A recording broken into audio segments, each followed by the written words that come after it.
As I was saying, the beginning, first 5 stanzas of the 6th chapter of Bodhisattvacharyāvatāra deals with the faults of anger.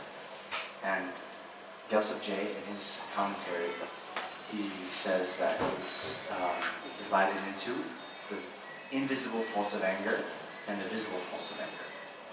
Okay? So, please look in this book, yeah? The first chapter of the 6th chapter, first stanza of the 6th chapter, page 53.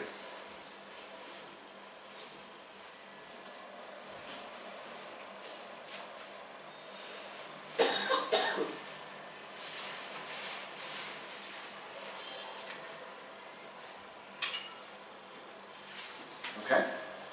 Alright. So, whatever wholesome deeds, such as venerating the Buddhas and generosity, that have been amassed over 1,000 eons, will all be destroyed in one moment of anger. Okay? So this is an invisible fault of anger. Yeah? Invisible. Means, right, anger, see, in the next sentence it says, there is no transgression like hatred, and no fortitude like patience. Okay? So why is this? Right? So in general, with our negative emotions, our negative actions, they, one, impel us into committing negative deeds, right? Remember we were saying the most important thing that determines whether an action becomes positive or negative is the motivation with which it's undertaken, right? So, in general, if we have greed, we might steal, right? If we have lust, we might cheat on our partners, right? But when we have anger, yeah, we might then kill. But not only does anger have the drawback of impelling us to do negative actions, but it also destroys positive actions that we've done in the past. You understand? So, therefore, there's no transgression like hatred. You understand? So, this topic is actually a big one. And you guys, yeah, I'm going to go into it in a bit more detail. Okay? Alright. So, whatever wholesome deeds, such as venerating the Buddhas and generosity that have been amassed over 1,000 eons, will all be destroyed in one moment of anger. Okay? Alright. So now, I'm going to switch gears a little bit, and this topic is discussed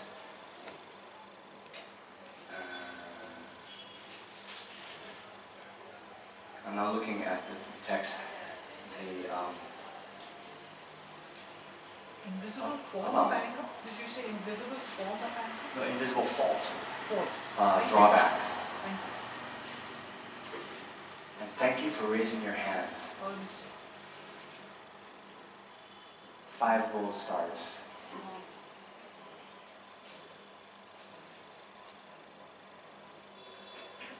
Okay. So in here, this is the general meaning of the Madhyamika by Jetsun Chögyam Gyaltsen. It's the textbook that we study at Sera Je. In this text, it talks about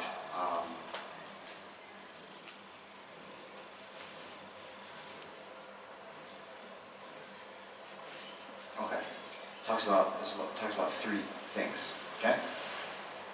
When we talk about anger destroying the roots of virtue, then there's talk about the person, who is getting angry, right? To whom they're getting angry, right? And then what it means for the root of virtue to be destroyed. Okay? You understand?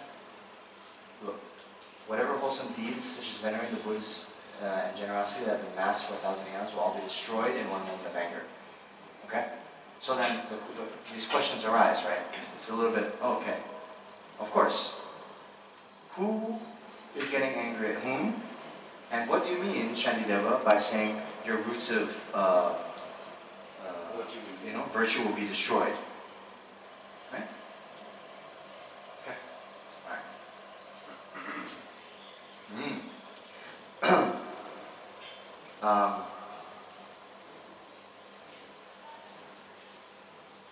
Okay. Okay.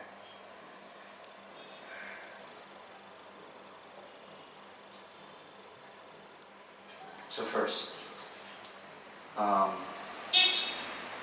when we say roots of virtue, we're talking about there's the two collections that lead to the attainment of enlightenment.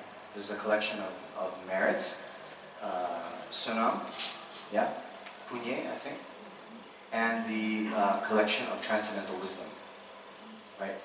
Geshe or jnana, right? Okay. So in those two collections, I'm seeing some nods, but the collection of merit becomes the cause of the form body of the Buddha, and the collection of transcendental wisdom, right, is the cause for the attainment of the omniscient mind of the Buddha. Okay? Alright. So now,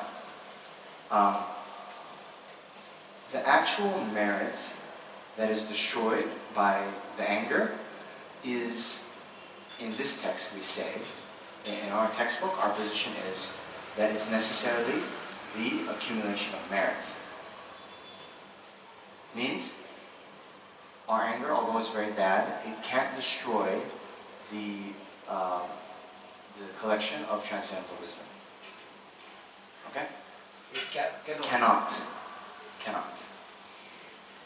Now, this is a subject of some debate, but our textbook author at Sera, he quotes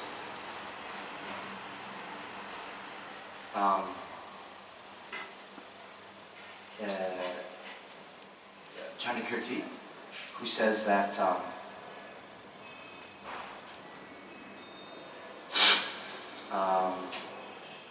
right, basically, even by one moment of anger, 1,000, okay, the collection of merit accumulated over 100 eons, okay, that has been explained before, of generosity and ethical discipline,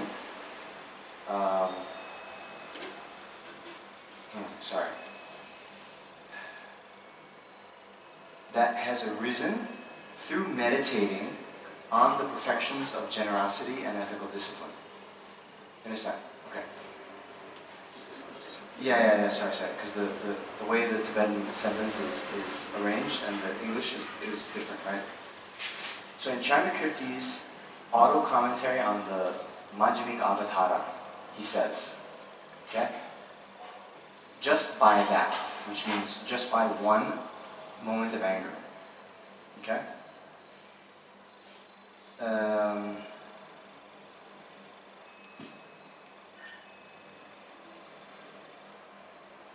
100 eons, okay, the collection of merit accumulated over 100 eons that has arisen through meditating on the previously explained perfections of generosity and ethical discipline are destroyed. Okay, so previously explained means what? So just like this chapter, he talks about the 6 perfections in order. So now in the third perfection of patience, the previously explained ones are generosity and ethical discipline. So Chandakirti says, the collection of merit accumulated, explained previously by meditating on the perfections of generosity and ethical discipline are destroyed by one moment of anger. Okay? So that's what our textbook author uses as kind of textual ammunition or proof Yes. Does it also mean that you have gone through these texts and still you are getting anger, and anger is not justified, and if you get anger, that means, is that what it means also? Okay.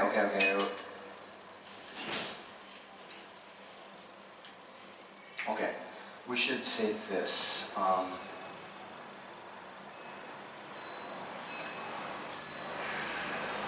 Okay, Chandrakirti, you guys ready? You guys are smart, right?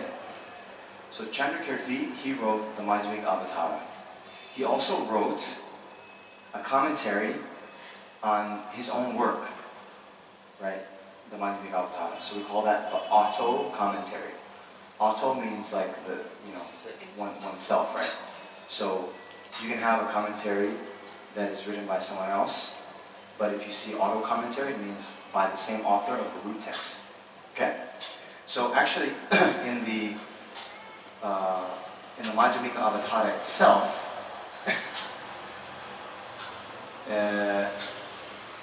he says, therefore, a moment's anger towards a conqueror's child, means bodhisattva, and is gender neutral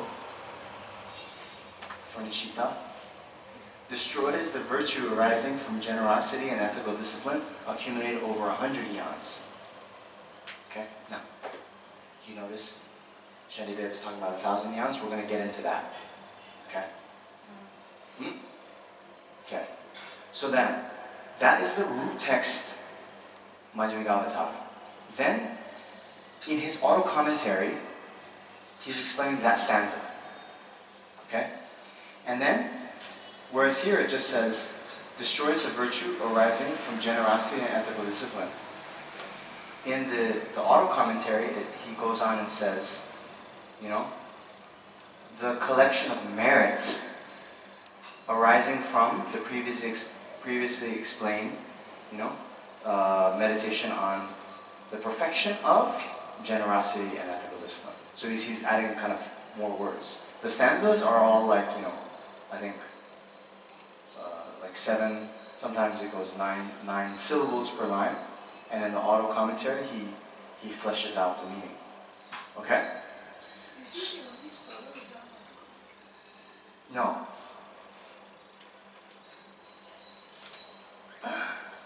No. I'm getting off topic, but no way. So, some of the other very famous auto commentaries that are out there.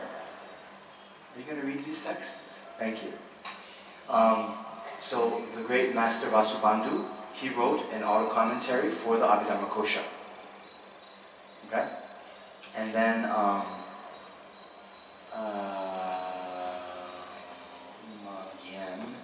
Umagyan, the ornament of the Madhyamika, written by Shantarakshita, he also wrote an auto commentary to that. And then, Bhava Viveka wrote an auto commentary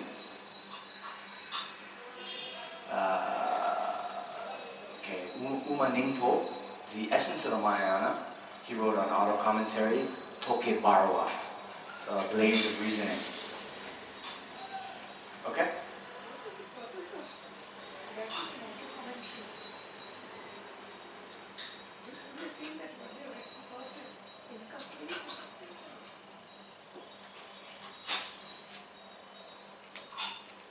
Okay. So,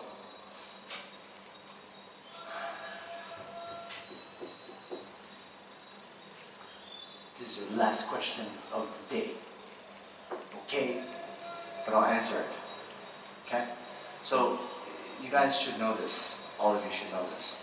So really, Sebastian, the real question is, why write a commentary? Forget about auto commentary. When you understand that,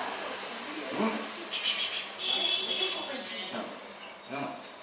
I know the question you ask. I'm answering your question by saying the real question is, why write a commentary of any type in the first place? Because, the commentary in general is a umbrella that holds more. if we understand why write a commentary in the first place, then it becomes clear why we write an auto commentary, right? So why do we write a commentary in the first place? Why do we do anything in the first place? To benefit sentient beings. Okay? Now, we have the sutras.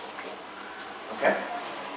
And as it is said, okay, in the Buddha's time, the Buddha's own pronouncements then form the basis of the sutras. Okay?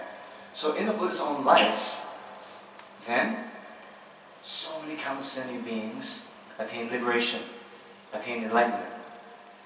Those, first 5 disciples, who the Buddha actually had given his body away from, body away to in the past, right?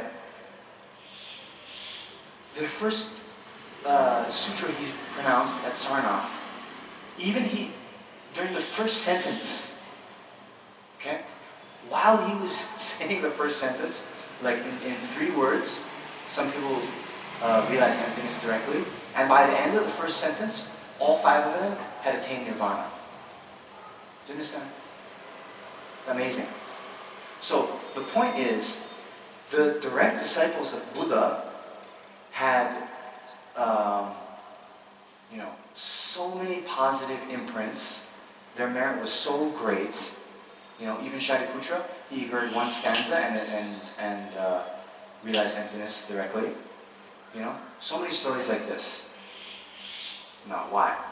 Because in their previous lives, they did the hard work of, coming to the center on Saturday and Sunday, right? And so they built up all these imprints, right? Right, Nishita? Okay? So then they're right. But the point is, those intended disciples of the sutras, sharpest faculties, most kind of highest amount of merit, highest amount of imprints, and therefore could attain realization just based on the sutras. Now, then,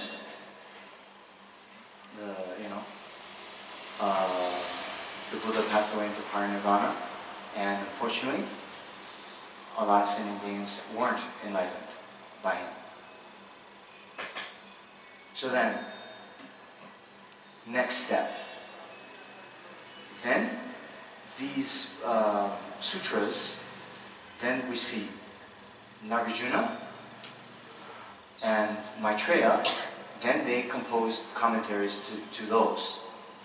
So, like the Mula Madhyamika is a commentary on the Prajnaparamita Sutras. Okay? Now why? Why?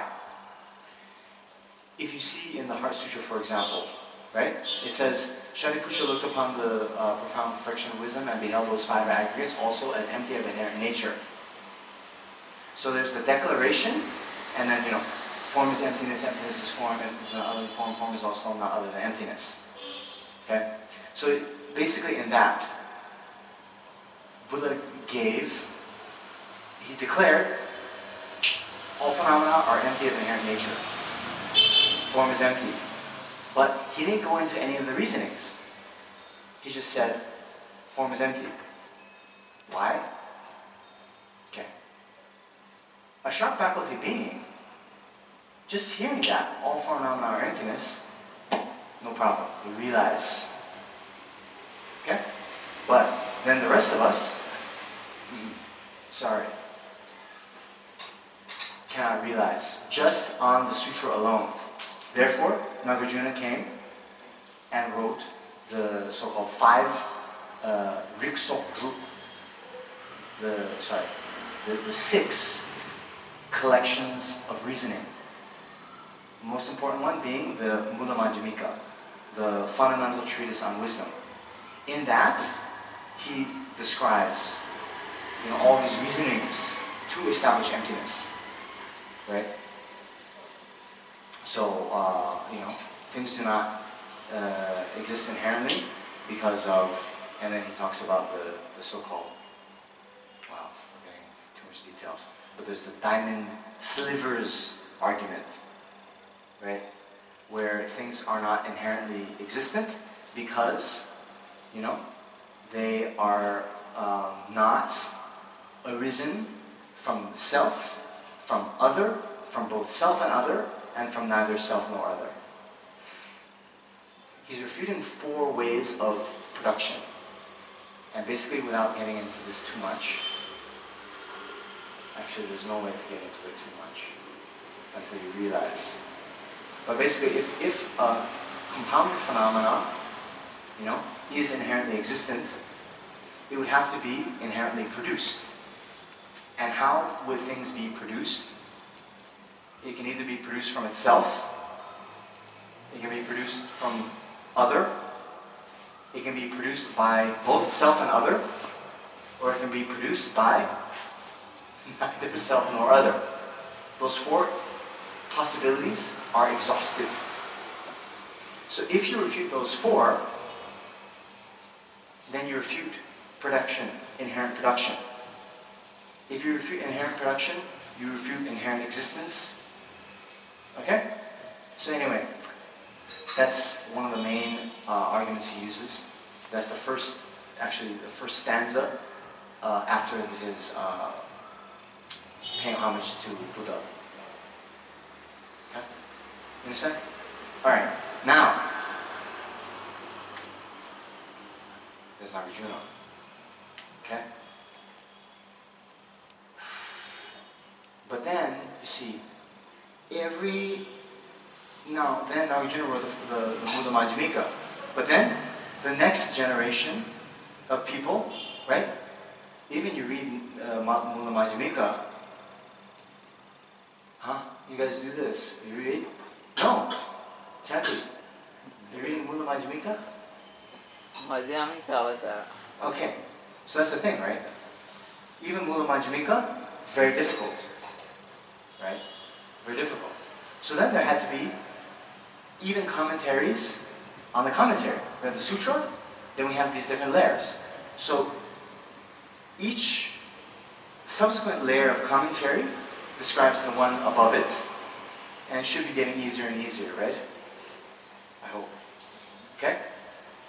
Right? So then, after Nagarjuna, there came commentaries on his Mula Majjhimika, right? And you guys know, right? Then the most famous ones now, right? Buddhapalita, he wrote the commentary, right? Then Bhagavad-viveka, he actually read Buddhapalita's commentary on Nagarjuna and was like, hey, Buddhapalita, you messed up, man, right? So he then attacked his commentary of Nagarjuna. Okay? Then, Chantakirti, he comes after. He reads the previous 2. He says, hey, wait a minute, Bhagavad-viveka, not so fast, buddy. Okay? Those faults you're attributing to Buddhapalita, you're wrong. And by the way, you have all these other faults yourself. So, you know, don't criticize, you know, my boy, Buddhapalita. Okay? Alright? Giving you American slang, okay? You understand? So, still, in his commentary, he wrote the CKSL, or the Clear Words commentary, which was a commentary fundamentally on the Mula Majjhimika by Nagarjuna. Who is this? Chantakirti. Okay? But he then also wrote Majjhimika Avatara. Okay? And this, I think I mentioned before, but I'll just do this thinking that it's for the new people.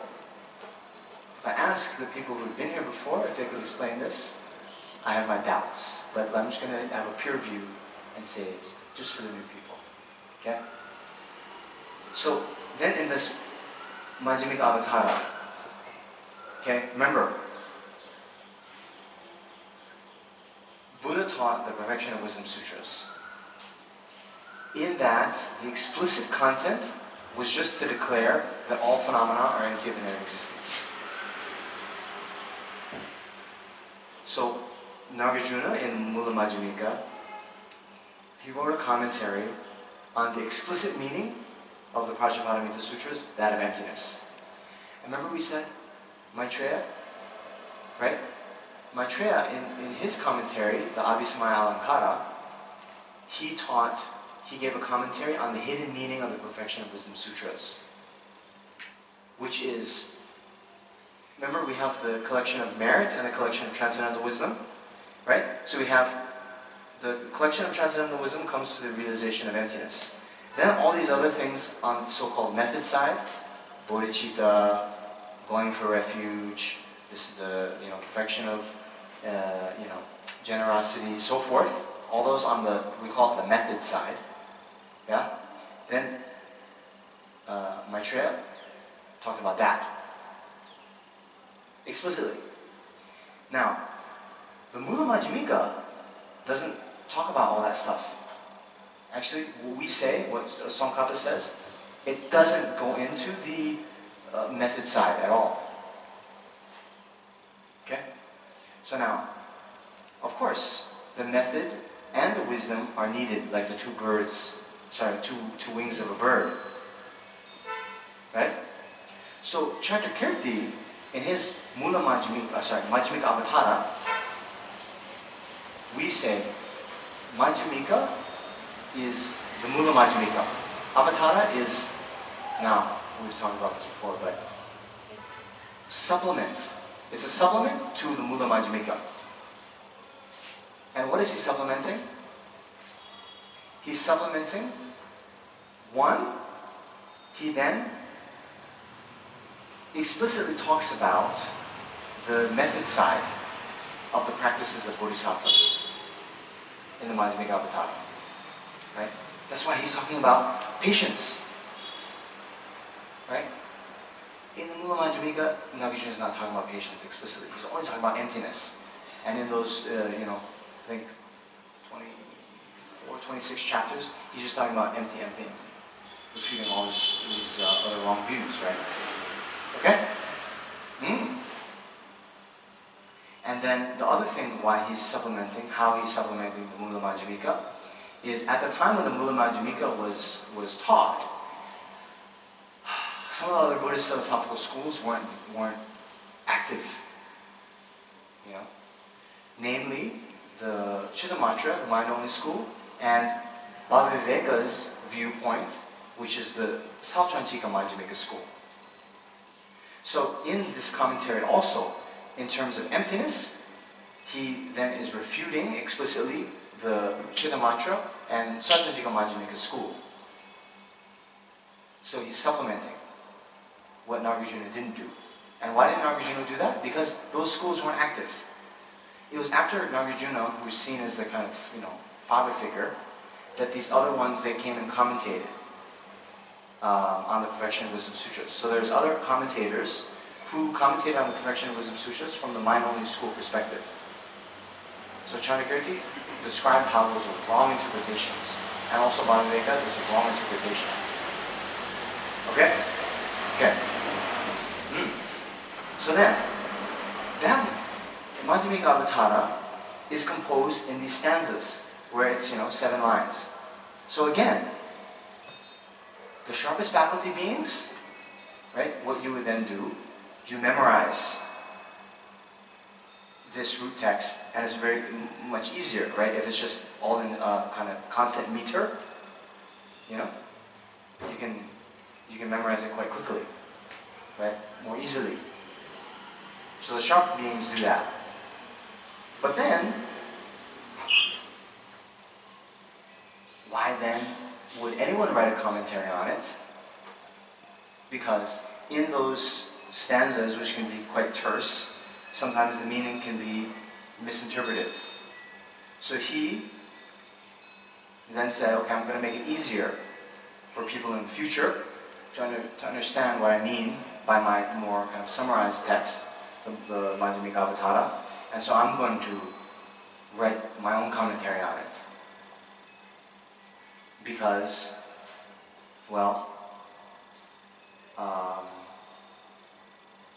worried about people coming later and misinterpreting my text. So I'm going to take it into my own hands. If you want a job done right, you got to do it yourself. Right? You with me, Sebastian?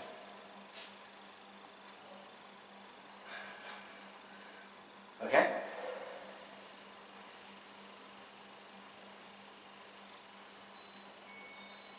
And then sure enough, there was Jayananda, I think his name was. He wrote a commentary on Chandrakirti's auto-commentary. Okay? But then, Tsongkhapa, the author of this text, he wrote a commentary, and in that he actually refutes Jayananda quite a lot.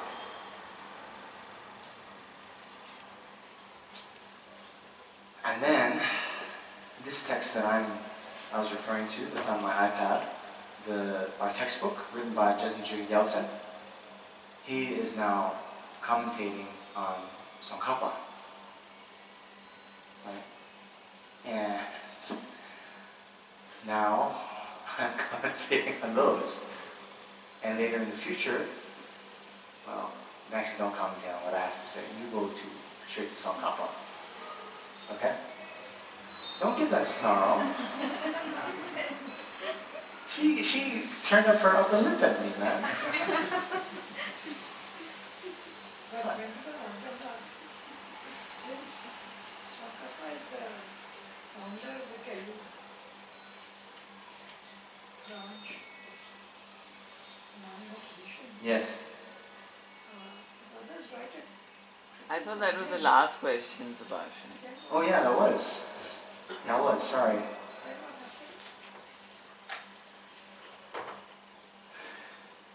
Because he's considered like a Bible for you all. Hey, Sebastian, you have to understand, right? As times get more degenerate, as beings get more, unruly, less intelligent, less merit,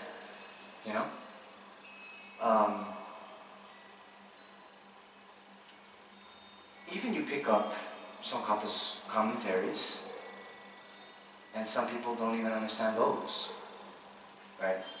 So that's why these layers of commentaries happen. Because in general, the beings in the world, right, it's the time of degeneration, the Kali Yuga. Yeah? In general, we're getting less intelligent. Unfortunately. So hey, you're saying, oh, we hold Tsongkhapa as the founder. We hold Buddha as the founder. Right? But we can't understand the Buddha's words just by themselves. We get so confused. So, boom, boom, boom, boom, it goes down generation to generation. And these layers of commentary, hopefully are making it easier for us. Right? But even, the most clear book commentary that's there, even that's not enough, and that's why you also need the oral commentary of your teacher.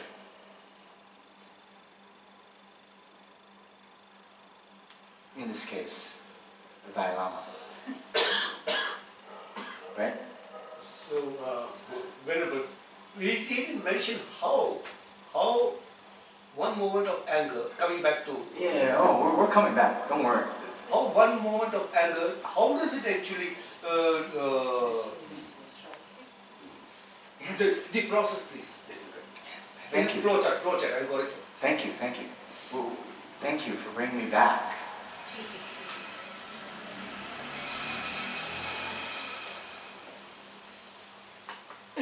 Hey, but I was going to talk about this. Remember, I was saying. That's why I brought in our textbook. Because this is not talked about explicitly, I mean, in as much detail in the other commentaries we have here. So what we're saying, there's the three things. Who gets angry, at whom, and what it means for anger to be destroyed. Sorry, for roots of merit to be destroyed by anger. Okay, so that's what we're talking about. And so I was in the middle of the first, right? Okay, because we noticed, by the way,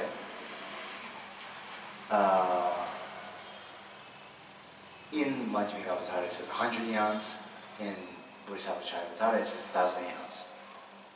Okay, anyway, but then we also have to identify which roots of virtue are destroyed, right? And so we're saying, and this is why I brought up Janikirti's auto-commentary. He asserts that it is only the collection of merit. Okay? And our textbook author uses that quotation as proof. Now it's interesting.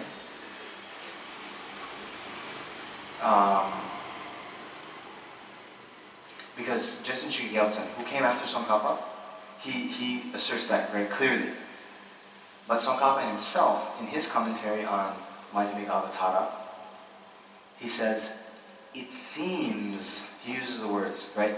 It seems that Chandrakirti is indicating that it's only the collection of merits, but this should be analyzed. You understand? Means he doesn't say it in a definitive way. So it's still a little bit of a debate. You know. But our textbook says clearly. Then Geshe Abbot also then quotes this quotation from Bodhisattvacharyāvatāra, where he says, you know, whatever wholesome deeds such as venerating the Buddhas and generosity that have been amassed over 1,000 eons. So, venerating the Buddhas, you know, it actually says, you know, like chipa, or puja, like offering, right? Generosity and making offerings to Buddha. This is in the kind of merit side, you know? But, you see, this translation, a little bit not good. Because in the actual Tibetan text it says laso, which means and so forth.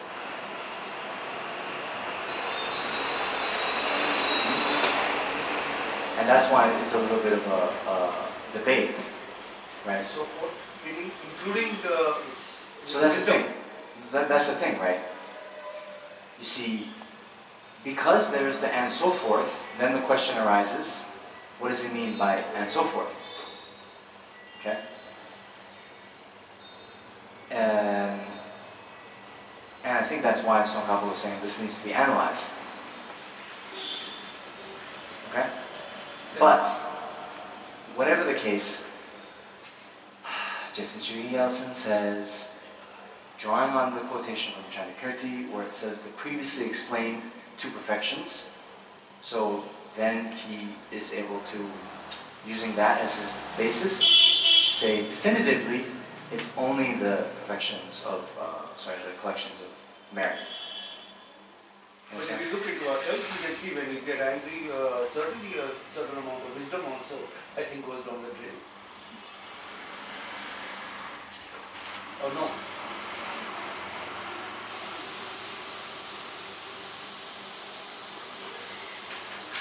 Okay.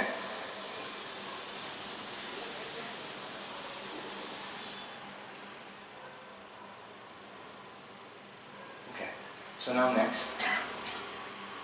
Who gets angry at whom? Okay? So now here, this is too much detail. Huh? Okay. It's okay? Okay, good, thank you.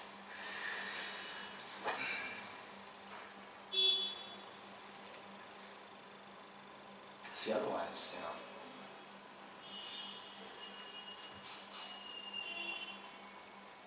I don't know. If we just were going from this text itself, You know, we'd be halfway done with the chapter, right? But then later, someone, you know, you're going to be teaching this text, right? You're gonna make it in a general, neutral, politically correct way. And therefore, you know, someone might ask the question, hey, what do you mean? And especially if they've read Chandakirti and Shantideva, where Chandakirti says 100 yans, Shantideva says 1,000 yans, you might think, what are these guys talking about? They're contradicting themselves. You know? Some people do that, right? They try to pick a fight. Okay. So then, there's actually 5 ways. 5 ways here. Okay? So, there's a higher bodhisattva getting angry at a lower bodhisattva. Okay? Keep this in mind. There's a lower bodhisattva getting angry at a higher bodhisattva. Okay? There's a bodhisattva getting angry at a bodhisattva of her own level. There's a non-bodhisattva getting angry at a bodhisattva. And then there's a non-bodhisattva getting angry at a non-bodhisattva. Are those 5 exhaustive? There's a bodhisattva getting angry at non-bodhisattva. So this is actually one of the big debates. So thank you all, that was very good that you noticed that. We'll get into that in a bit. Okay? But for now, these 5 that are explicitly mentioned, right? We have 3 where a bodhisattva is getting angry, and you can have higher getting angry at a lower, lower getting angry at a higher, and same level. Those are 3. And then non-bodhisattva getting angry at a bodhisattva, and non-bodhisattva getting angry at a non-bodhisattva. Okay? You guys got it? What about Buddhas? They don't get angry. No.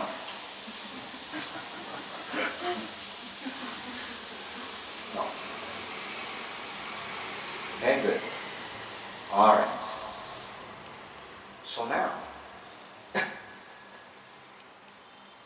a higher bodhisattva getting angry at a lower bodhisattva, what happens? That's the destroying of 100 eons. Higher getting angry at a lower. Okay?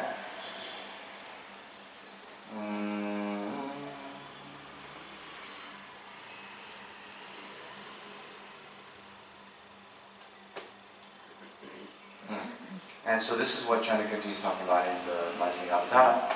And in this, there's a quite long passage from the auto commentary, but yeah, basically.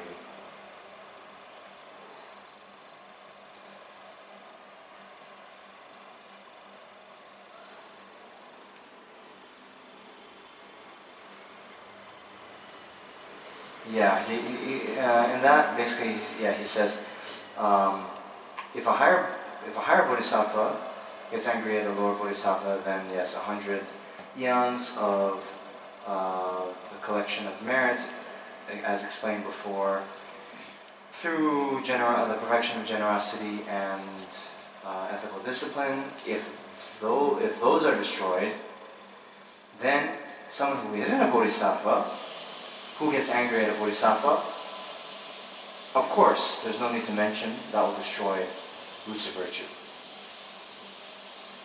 Are they not supposed to get angry? Okay? So then the second one is then a lower bodhisattva getting angry at a higher bodhisattva. Okay?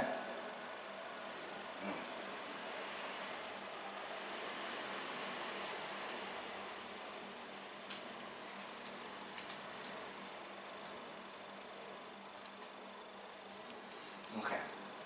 So here's some vocabulary for you. Okay. At a certain point in our path, okay, you'll meet a Buddha who will then predict you to become enlightened. You know, who will say, in the future, you'll become the Buddha named whatever. Say your name, like this. Right? So you guys might have seen in the Vajrakara Sutra, yes? You all read, enjoy? Then it talks about how the historical Buddha Shakyamuni was prophesied by the Tathagata Dipamkara, yes. You know? So once in the Buddha's past lives, he offered, I think 7 Utpala flowers to the Tathagata Dipamkara, and Dipamkara then, after accepting the flowers, said, you know, my child, in the future you'll become a Buddha named Shakyamuni.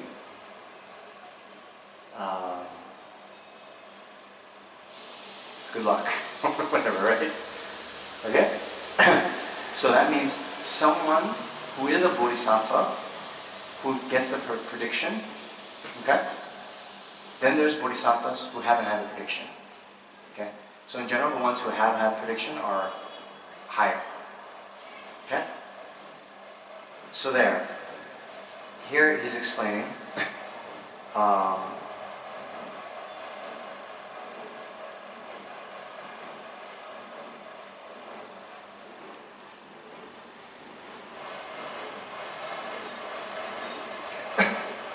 so, if someone a Bodhisattva who hasn't had a prediction, gets angry at someone who has had the prediction, then for as many seconds that they get angry, yeah, for that many eons, they have to, and here it says, put on armor. Put on armor.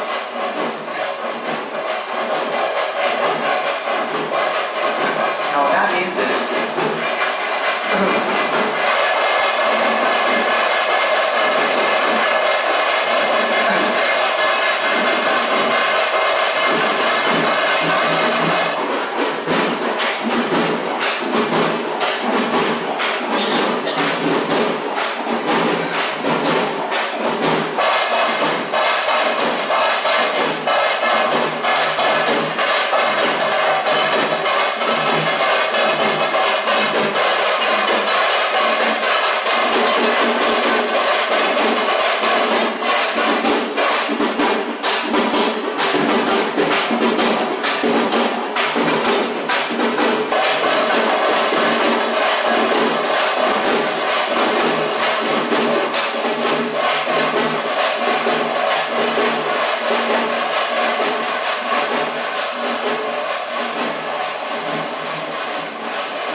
putting on armor means they have to practice for that much longer.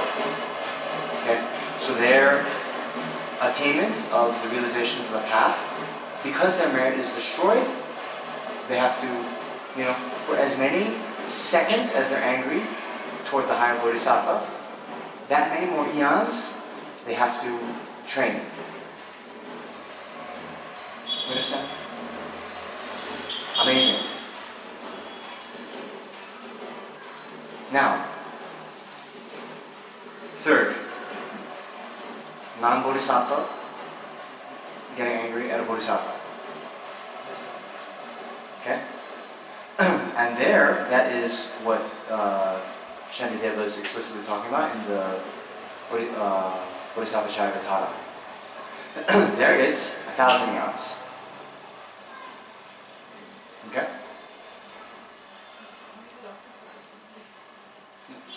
1,000 eons worth of merit is destroyed. So, you know, we work so hard we work so hard to accumulate virtue, do good things, you know, then all that can go up in flames in 1 second, you know, by getting angry.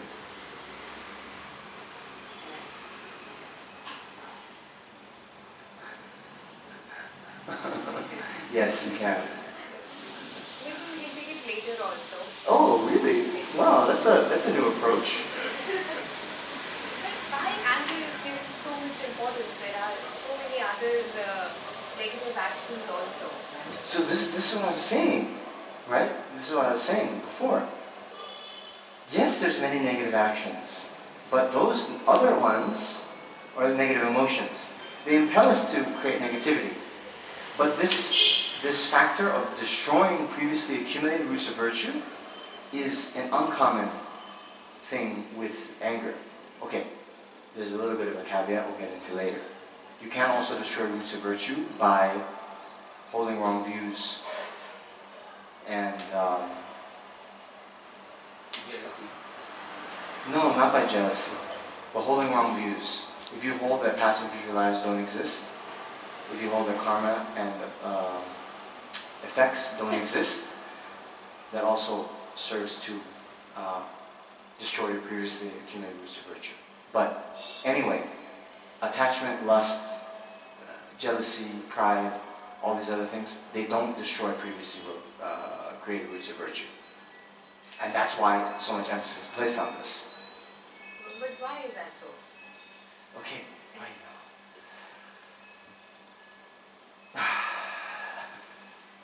Like if I know. Yeah, just listen.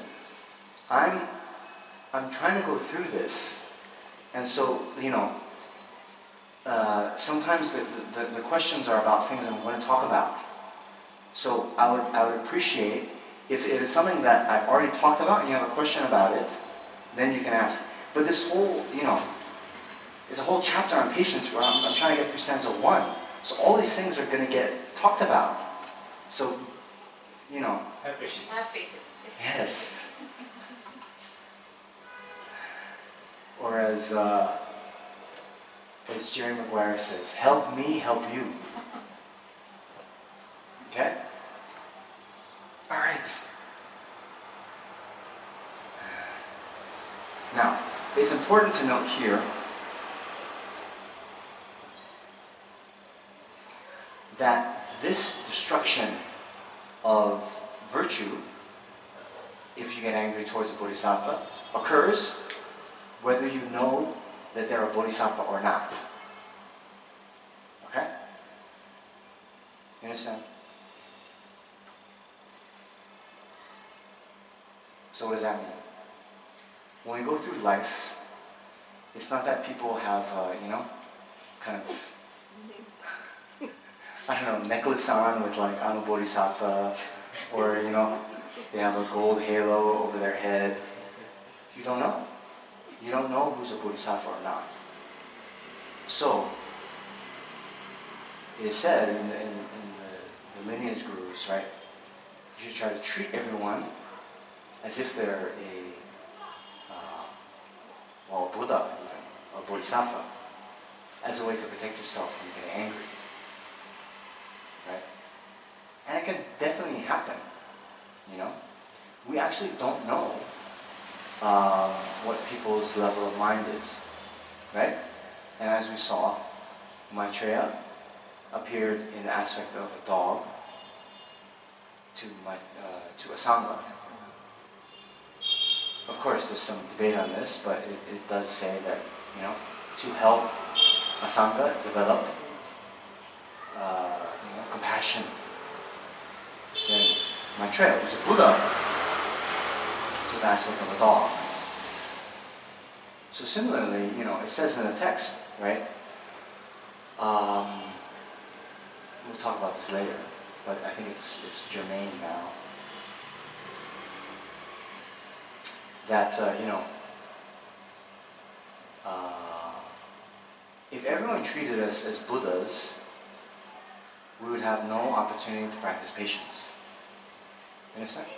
Patience being a very essential spiritual quality, right? So just like a beggar doesn't give an obstacle for our practice of generosity, those who abuse us and mistreat us aren't obstacles to our practice because they help us develop patience. So it could definitely be the case that the person who gets on our nerves, the person who anyway, he's giving us the opportunity to practice patience. They could actually be a Buddha, they could be a high-level Bodhisattva who is, giving us this precious opportunity to zoom ourselves along the path to enlightenment by giving us the opportunity to practice patience.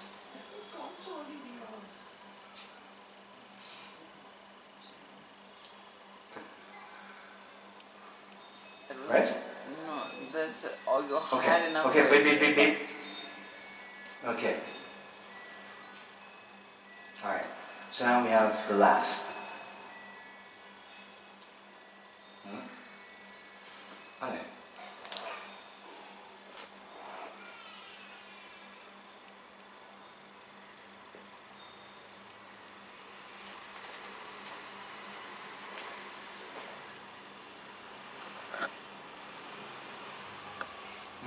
Yes, a non-bodhisattva getting angry at a non-bodhisattva. Okay? So in general, also, roots of virtue are destroyed. Because, and there they have this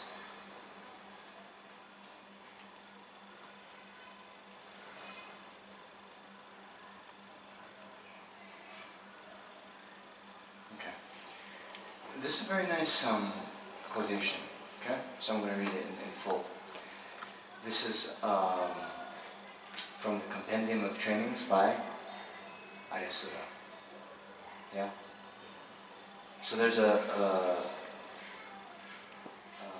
sutra that Shantideva, that Aryasura is quoting from. And in that, he says, the Bhagavan says, O monks, consider a monk who makes a full prostration to a stupa that contains a Buddha's hair and nails, and who has an attitude of faith. Okay?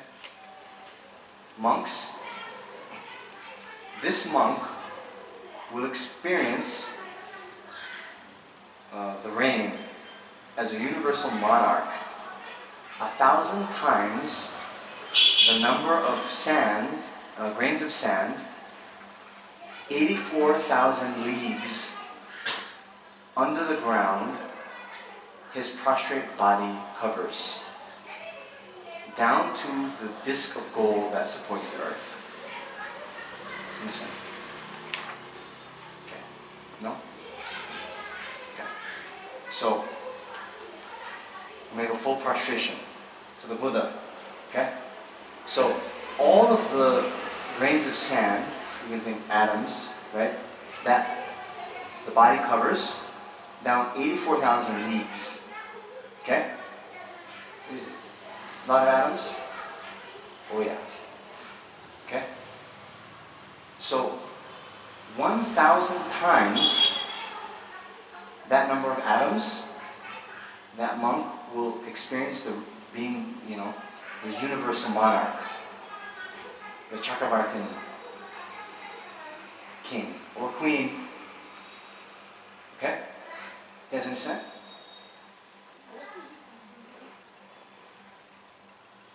Means an unbelievably great amount of merit from prostrating to a Buddha. Okay, but let's get into that later.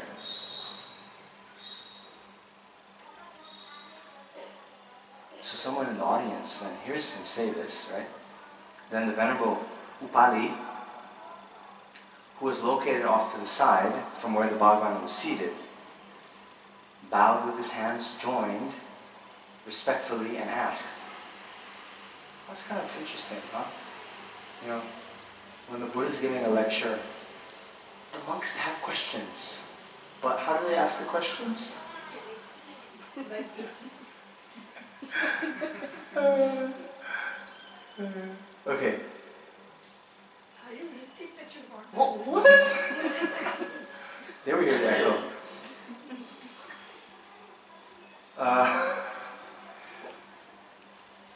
Okay, it says, the Bhagavan has said that this monk's roots of virtue are so great. Oh Bhagavan, how are those roots of virtue used up, diminished, erased, and extinguished? Okay? Because, you know, this question will come up, right? Because, you know, we do these prostrations, you know, then it's like, if when I make 3 prostrations in the morning, you know, right? Some of us maybe do 3 prostrations, some of us do 100, right?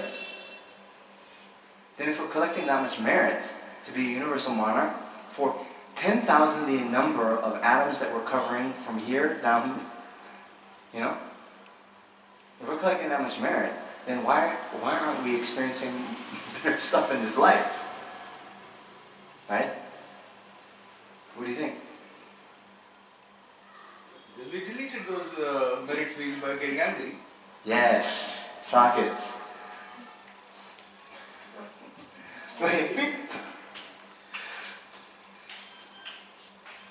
Upali is the Buddha. When such a sin as malice is done to a fellow practitioner, it is like a wound or maiming. I cannot see its full impact. Upali, this diminishes, erases, and extinguishes those great roots of virtue. Therefore, Upali, if you would not feel malice toward a burnt stump, what need to mention feeling that way towards a body with consciousness? You understand? So yes, as Saket correctly said, you know, it's a bit depressing, you know? We do all this work, you know, maybe we've even done like a, you know, month retreat. We come out of the retreat, we get angry, and even in 1 second, it's like, if we get angry at a bodhisattva, it's like not only the past month is totally gone, but like 1,000 eons. You know, it's not fair, come on. Right? But in Mahayana Buddhism, practices moves all these eons. Moves all these eons.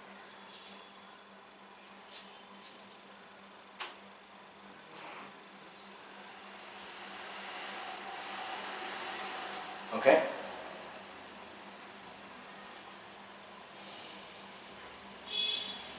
Alright.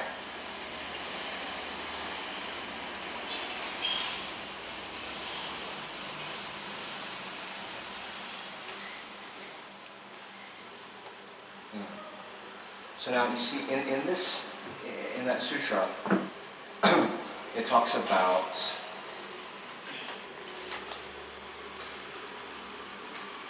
diminishes, erases, and extinguishes those great roots of virtue. Okay? So then, we come to the next topic, which is, what does it mean for roots of virtue to be destroyed? And therefore we have these 3 levels, right? Diminishes, erases, and extinguishes. Okay?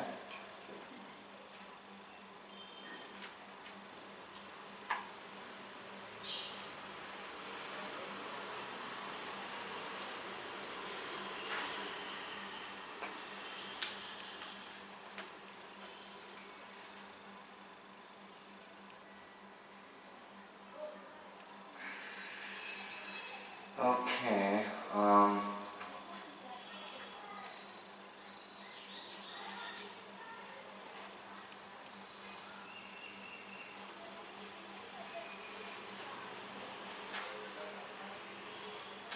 So here, there's actually quite some debate that goes on around the time.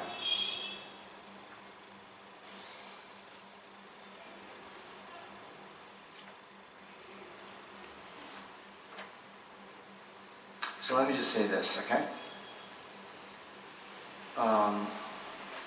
We can destroy. So, okay, what destroying the roots of virtue means is that, okay, you can think of the karmic seed, karma as a seed, right? If you burn a seed, you might still have a scorched seed, but it no longer has the ability to produce a sprout. Okay? Alright. So, when we say destroy roots of virtue, it means to harm the ability for a virtuous action to produce a pleasant ripening effect. Okay. Now, those levels of harm, can then be of three kinds. Right? One might be if you have, let's say, a root of virtue that would have you,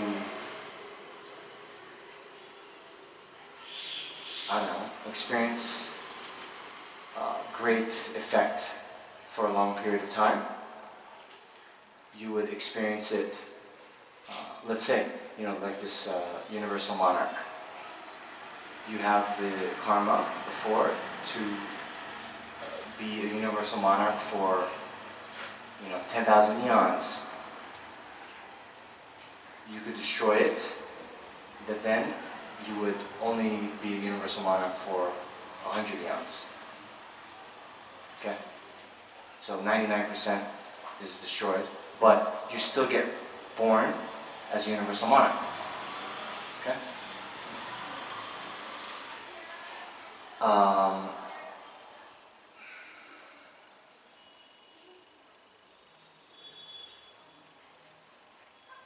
trying to think of the opposites, because this is mostly talked about in when we purify. So when we purify our negative karma, we can do the same thing and destroy our negative karma, which is a good thing. And so I'm trying to do the flip side.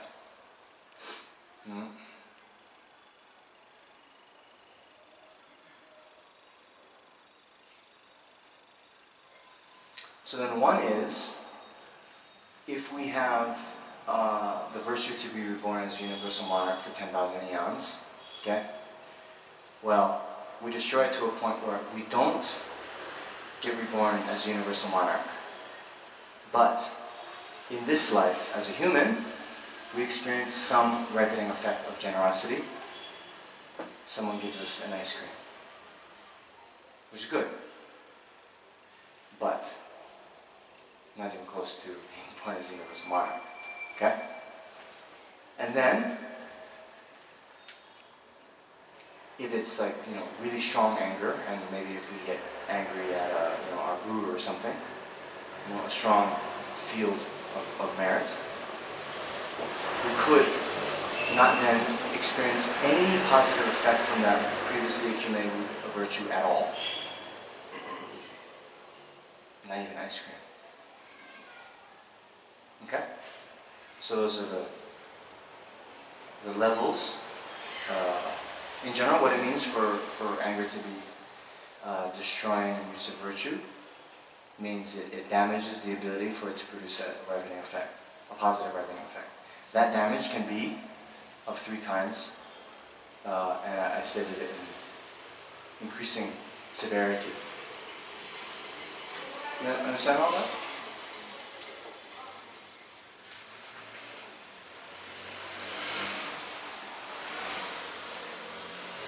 Actually, you should be using one of those. This is bad. Is it? One of these things.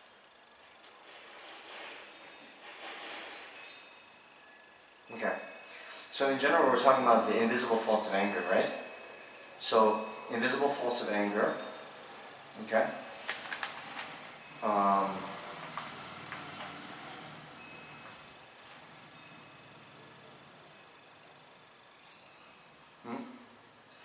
Here we had the invisible fault of destroying previously accumulated roots of virtue, right? And then the other thing, when it propels us into doing negative actions, we then accumulate non-virtue that we'll experience as unpleasant fruition. Okay? Then, let's just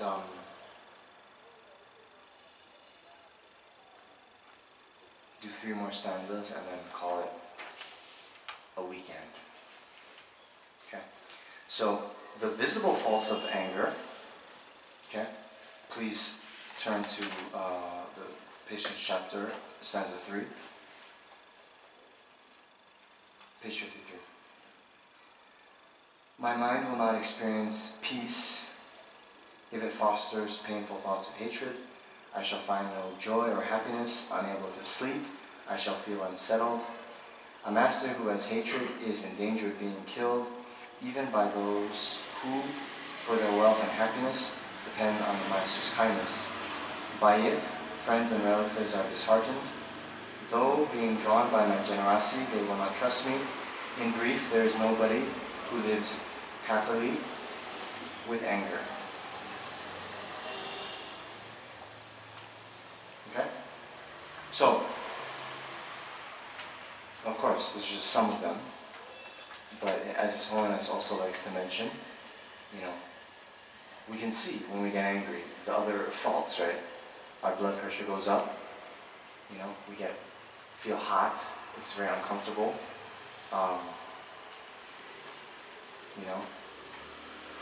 His Holiness mentions, you even look ugly, right? And then people don't want to be with you, right?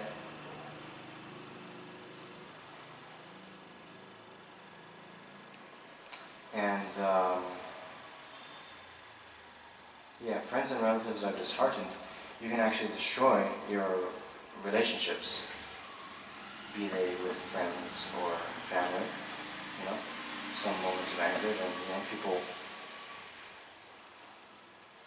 stop speaking to each other, right? I mean, even worse, countries go to war over this stuff, right?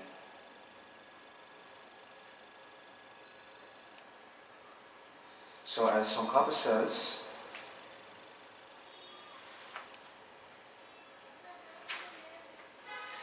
the faults of anger visible in this lifetime are that you do not experience a peaceful and good mind.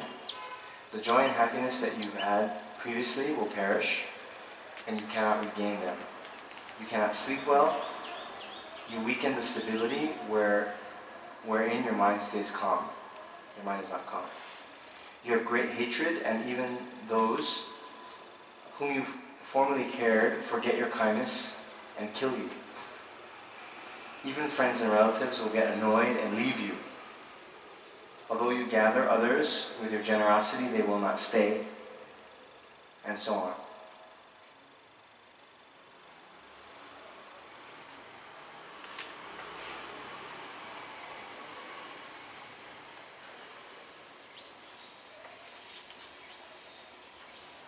So in the Jataka Tales, it also says, when your complexion is spoiled by the fire of anger, you cannot look good, though adorned with jewelry. You may sleep on a good bed, but your mind suffers the sharp pains of anger. You forget to achieve goals beneficial to yourself. Tormented by anger, you take an evil path. You ruin the achievement of your aims and your good name, your grandeur. Grandeur?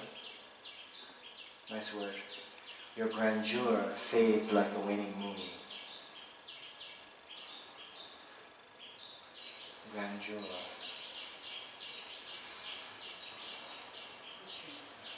How do you say grandeur in Hindi? Ankar. Ankar means anger.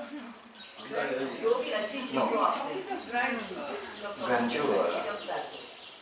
Grandeur, isn't it?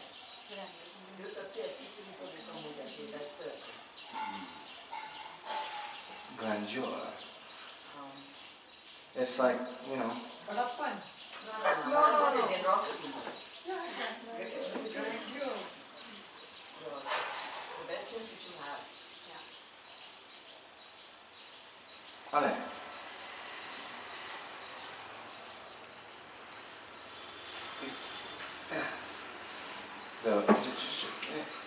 Inside the phone. No, left. Yeah. Booyah. Yeah. I don't know, you should use this for your back. Because you're bending too much.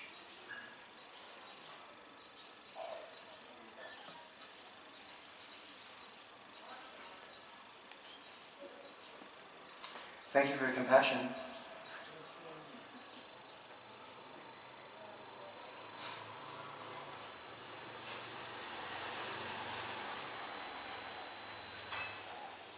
Sean. Sean, correct. Huh? How's that? That's right. Spot on. Spot on. You think? Yes. You understand? Spot on. Sean. Well, they have some other ones.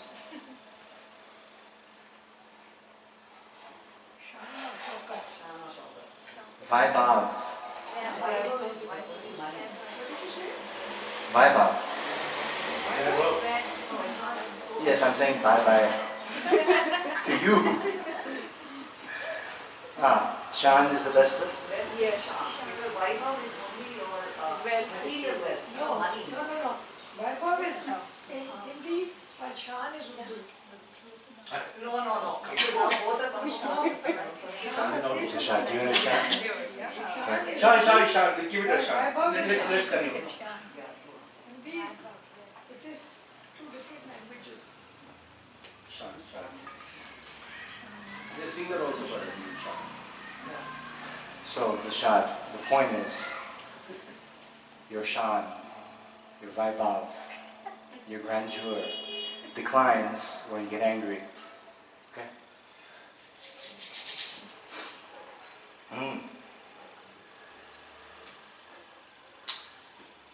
Though your friends love you, you fall into an abyss of wrong. Weakening your intelligence about what is helpful and harmful, you mostly transgress and your mind becomes confused. Is that right? We get angry, it's like we can't think straight anymore about what we should do and not do, and then we just want to harm. Through anger, you're accustomed to sinful acts, so you suffer for 100 years in miserable realms. What greater harm than this could be done, even by enemies, avenging the great harm you have done? It's very important. Actually, Shantideva is going to talk about this later, where, even your greatest enemy, the worst they can do is kill you, right? But through our anger, we destroy our previous roots of, accumulate roots of virtue. We accumulate causes that get us reborn in lower realms. So anger is much worse than our worst enemy. So anger then is the inner enemy. I know it to be so. Who can bear its proliferation? Okay? That's from the Jataka Tales. And therefore, that's why Shantideva says here, there's no transgression like hatred, and no fortitude like patience. Thus, I should strive in various ways to meditate on patience. And just to finish this up, as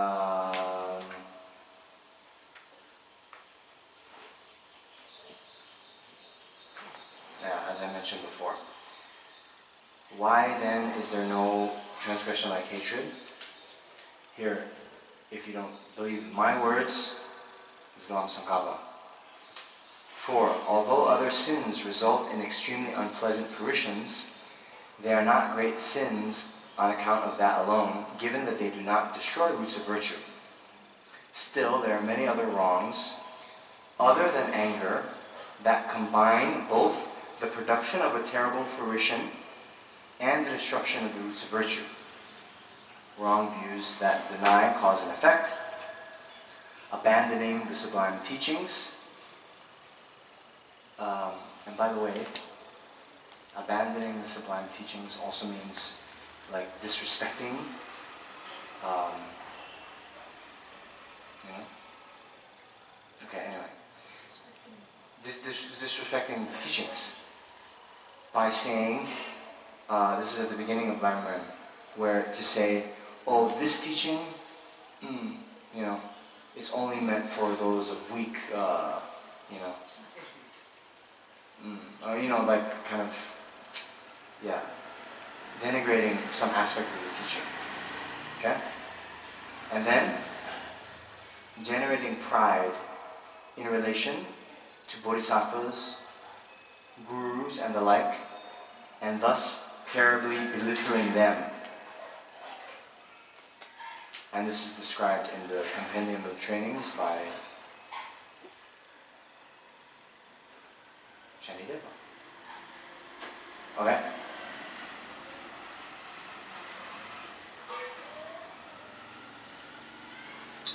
So let's see. Let's do an audit of how far we got.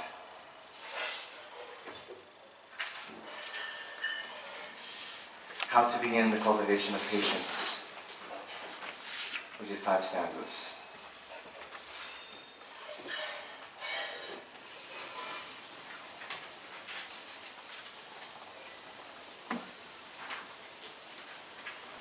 Okay, so just the bonus material. Remember we were saying, hey, what about a bodhisattva getting angry at a non-bodhisattva? Can this happen? No? Why not? So that's one question.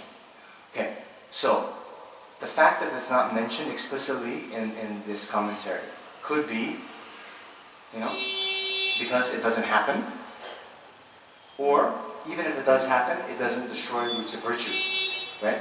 Because this is saying the 5 types of beings, you know, where virtue is destroyed. Yes? So which one? It does happen. It does happen. Yeah. It does not happen. So then you have to analyze why you think that. Okay?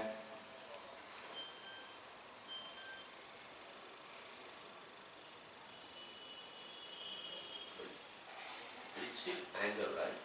It's still anger.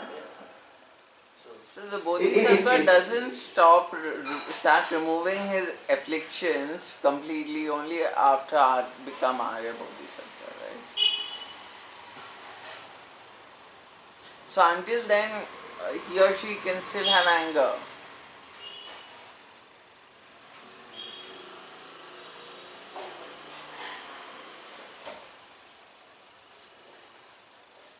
Are you asking me or telling me? You can have anger, but that anger will not be directed towards a non-bodhisattva. Yes. So remember, you're trying to establish, Shanti, I think you're saying a bodhisattva can get angry at a non-bodhisattva, right? And then you're using as your proof that what? That he can get angry. That a bodhisattva That she can get angry. can get angry up until when? Huh? Arya, little after Arya Bodhisattva. A little bit after, what, 17 minutes after they become a bodhisattva? Huh? But till path of meditation. Which ground does a bodhisattva who is not an arhat before, what ground does she abandon anger? 4th ground, 3rd ground. Something.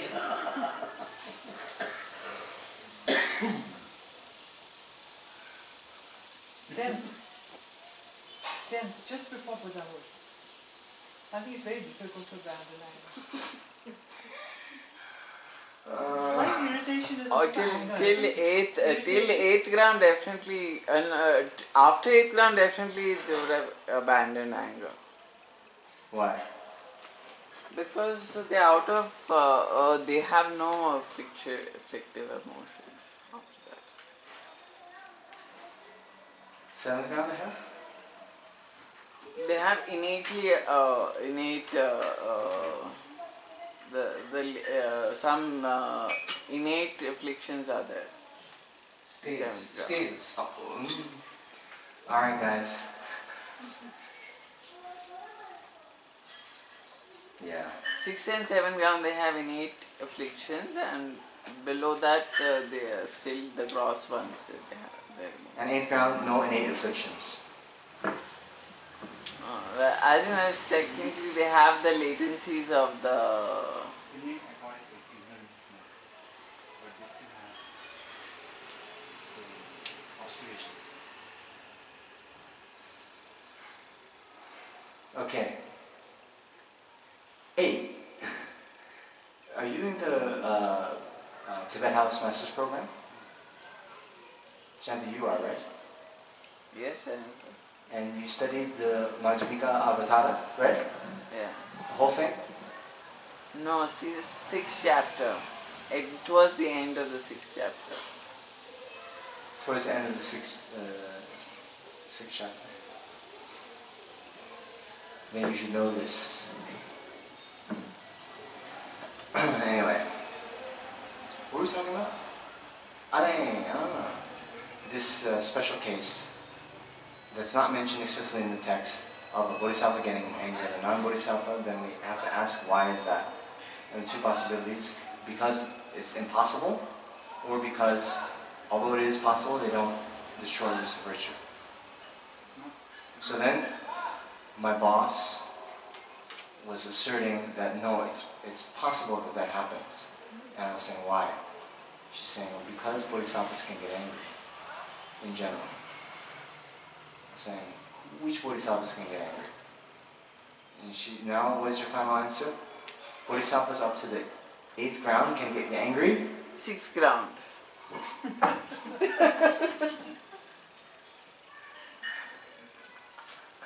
Is this your final answer? We have to be like, you know, what is it? Who wants to be a crorepati? Who wants to be a millionaire? This is your final answer. Yeah. You want to phone a friend. You phone Charlie Kurti, you know? What's his number? 6th ground? Final answer?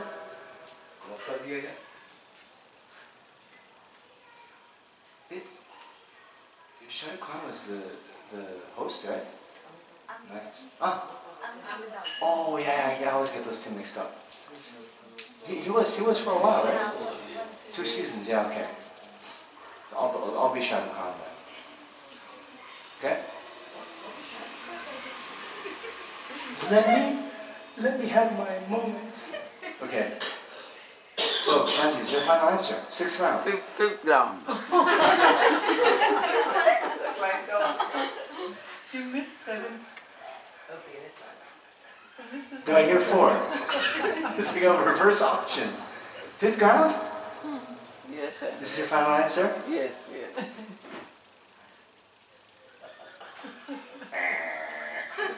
I'm sorry. You do not become a crorepati today.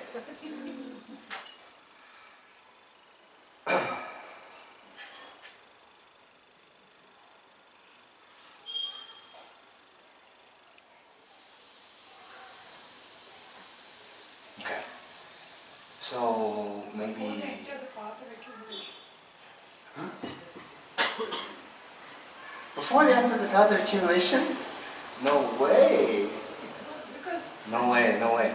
No, because if that were the case, hey, Subhashini, we were just talking about a higher bodhisattva getting angry at a lower bodhisattva getting angry at a higher bodhisattva. So if you're saying before even the path of accumulation, that means before they become bodhisattvas.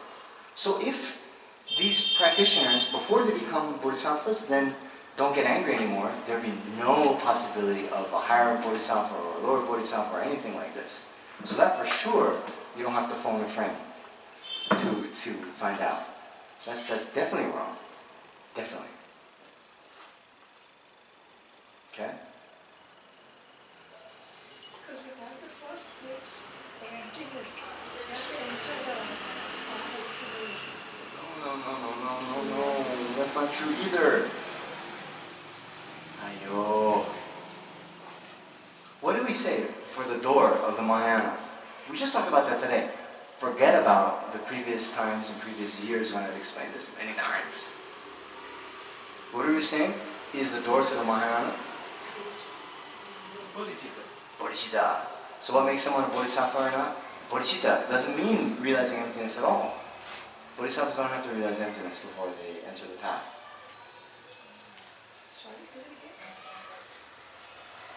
Bodhisattvas don't have to realize emptiness before they enter the path. What makes someone enter the Mahayana is the presence of bodhicitta or not. Not realization of emptiness. You can be a bodhisattva who hasn't realized emptiness. Okay? So we'll leave it at that. Okay? So now, let's end it. So which Shanti? ground then? Which ground then? Four, Homework. 3, 2, 1. Homework. It can't be one. No, it's homework.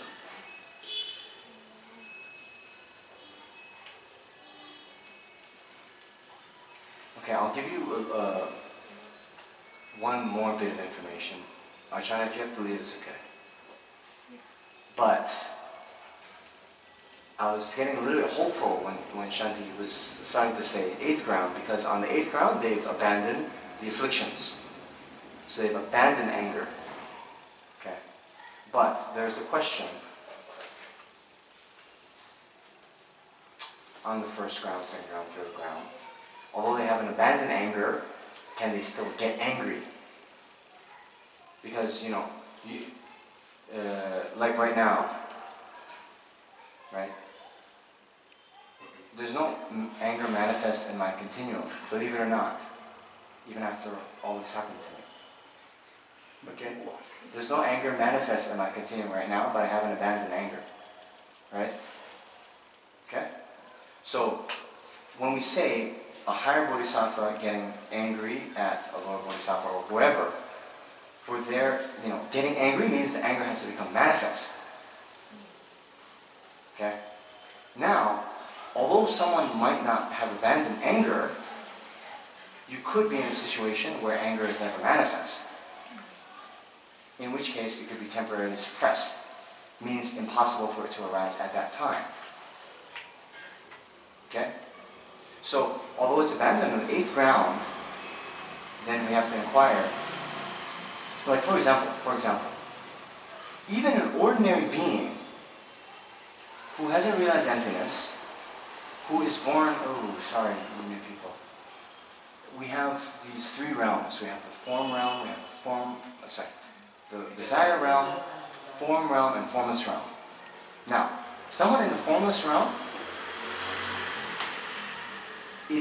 their anger is temporarily suppressed. Even in the form realm, temporarily suppressed. Well, there's some caveats, but let's say. Okay? Temporarily suppressed means impossible for it to arise. So someone in the form realm cannot have anger manifest, but they haven't abandoned anger. So now our question is, these bodhisattvas, as they traverse the path, is there a certain point in the path where they can suppress their anger even before they've abandoned it?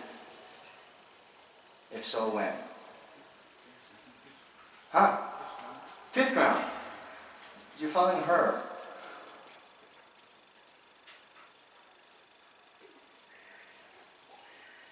Give us the answer.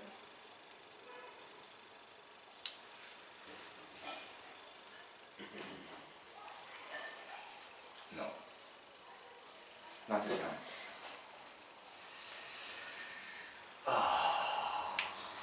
This is the thing.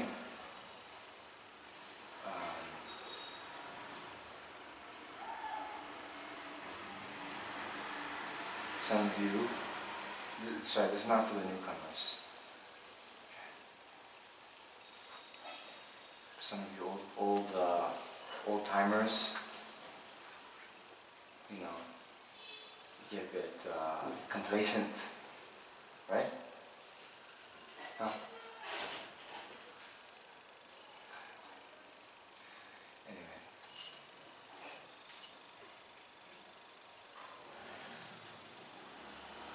maybe even a little bit lazy, maybe even a little bit spoiled, right?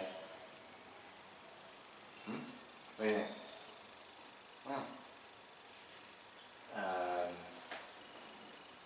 and in general, right, this is for everyone, but this kind of, oh, tell me the answer approach, not good. It's not. Because if I say 5th ground, 6th ground, 7th ground, I'll be like you guys, you know, just whatever. That's not that important.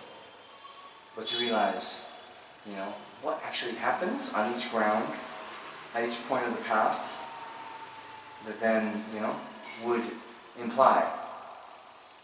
Because I don't know, you could be a Buddha, but when you're thinking about the answer, Shanti, you, who's in the Tibet House Master's Program, doesn't it sound so nice, right? You're a Master's Program student, right? Then when you're thinking about the answer, here's a question for you, really. Were you thinking, okay, when, you know, higher Bodhisattva, can they get angry, and lower Bodhisattva, at what point were you thinking, at what point do they abandon anger, and then at what point do they suppress anger manifesting in their continuum? Were you even thinking in that dichotomy? You were? Yeah.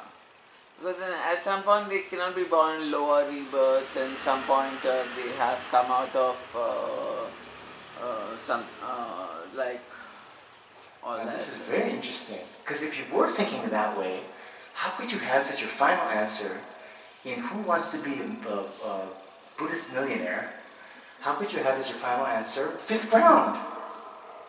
Because on the 5th ground, none of those things happen, actually. Neither is anger abandoned, neither is temporarily, you know, suppressed. But it says roots of virtues, it can never be severed. But yeah.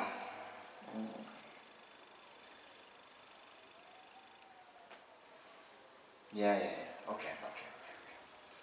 Anyway, time's up.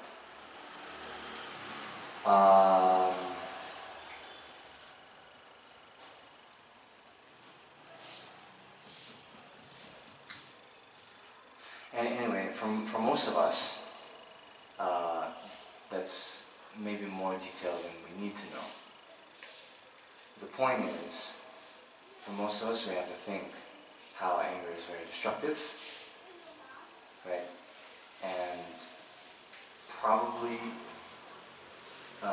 you don't need much convincing on just the fact that anger is very destructive. Okay? So the next part and the rest of the whole chapter is about the ways to actually cultivate patience, which is the antidote for anger. Okay?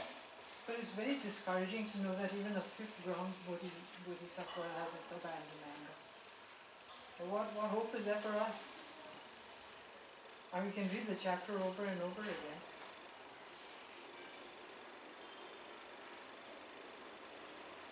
You said not even the 8th ground. No, 8th ground Bodhisattva has abandoned anger. Has abandoned anger. Has abandoned. Okay. But upon, come on, you're really getting discouraged? It is pretty discouraging. Of course it is. There's 8th ground also, how can you be discouraged? No. Because I'm already on the 7th.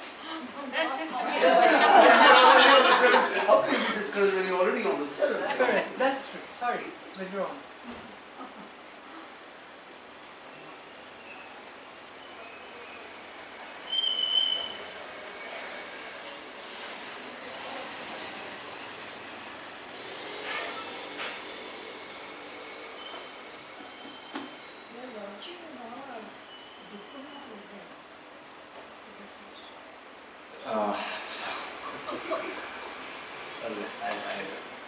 Can I mention I love coming here?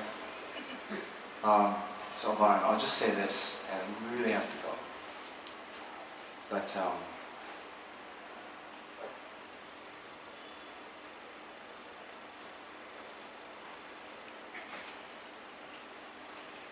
we're saying this actually when we're talking about the context of our work for saving the environment. The other event that happened this weekend, and the essence boils down to this. Okay, hello.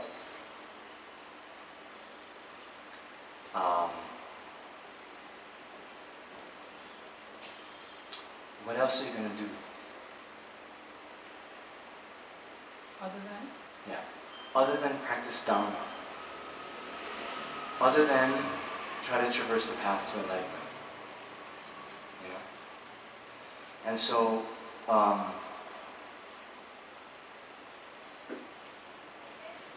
yes, we talk about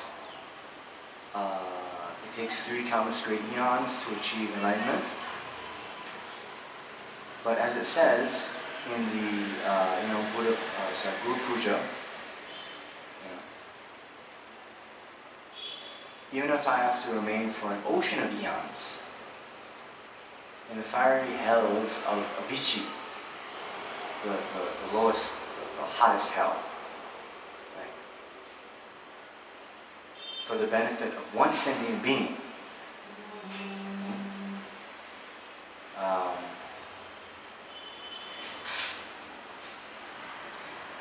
may I, with kind of unwavering, enthusiastic perseverance, unwavering, what do you say, sensual, determination, that's a great word, what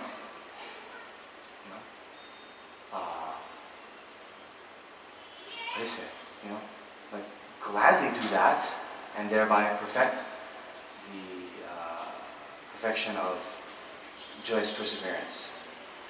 You understand?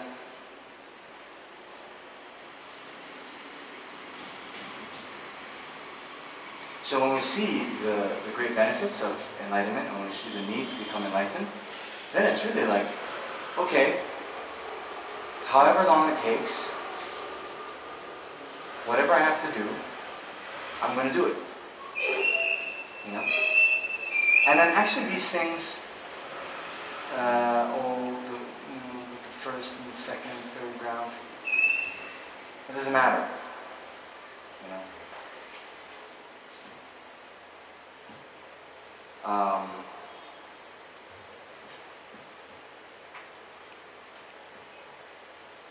In my opinion,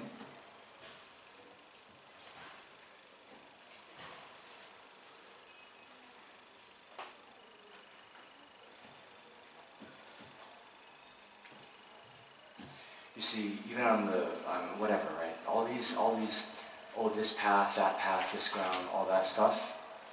I was saying this the other day, but really our work is the same. Our work is the same. Even now, we're not on any path. So until we're enlightened, we have to do 2 things, right? Benefit others and increase our ability to benefit others. That's it. Then of course, all this talk about the grounds and paths, yes, there's certain realizations, and then you know, based on this type of realization, you are then labeled, first ground, or path of accumulation, this, that, right? But the kind of conduct and what we have to do is the same as a 10th ground Bodhisattva, as a 3rd, 4th, 5th, whatever, right? They do the same thing. I mean, essentially, of course when you get on the grounds you have all these other abilities and so forth, but those abilities they use just to increase their ability to benefit others and benefit others. So on some level it doesn't change what we have to do in terms of our practice if we abandon the afflictions on 8th ground, 4th ground, 5th ground, 2nd ground. It doesn't matter for what we have to do. So that in and of itself shouldn't be a cause of disheartening. I don't think so.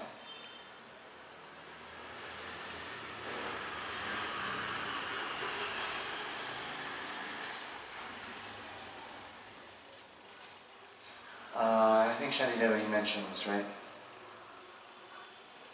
Having mounted the horse of Bodhicitta, which proceeds from joy to joy,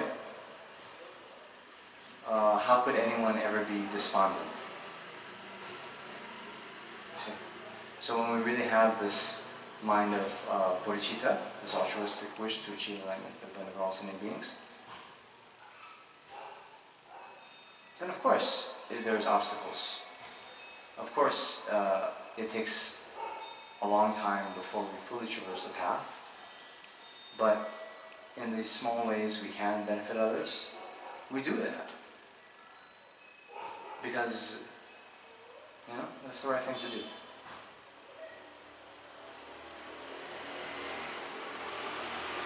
Okay, so let's dedicate the merit. And then you guys must be tired. Okay? So due to the virtue that we've created in our time here together, may all sentient beings, vast as the vastness of space, quickly be free from all their suffering and abide in the fearless happiness of full enlightenment forever. Then we also dedicate for the long lives of the spiritual friends, particularly His Holiness the Dalai Lama, Lama's Open Rinpoche. May they continue to guide us, teach us, and lead us to enlightenment as quickly as possible. And may all of our actions be only most, pleasing to them. May we always follow their advice exactly as they intend. They also dedicate for the flourishing of the Holy Dharma, particularly the teachings of Lama Tsongkhapa, and all of the centers that are designed to promote and preserve the Dharma, particularly this center, Choe Ling. May Choe Ling have all of its obstacles removed and receive all the required conditions, such that Choe Ling can be successful in its vast activities to benefit sentient beings. And then, may this mind of Bodhicitta that has not yet arisen arise and grow in our minds and the minds of all sentient beings without any seconds delay. And may that altruistic wish that has already been generated increase.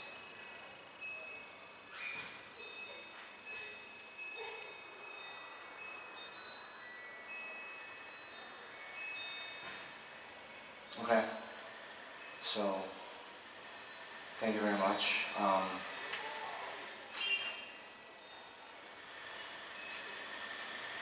Yeah, maybe we'll leave it at that. Okay? Thank you, Venerable. Thank you. Thank you.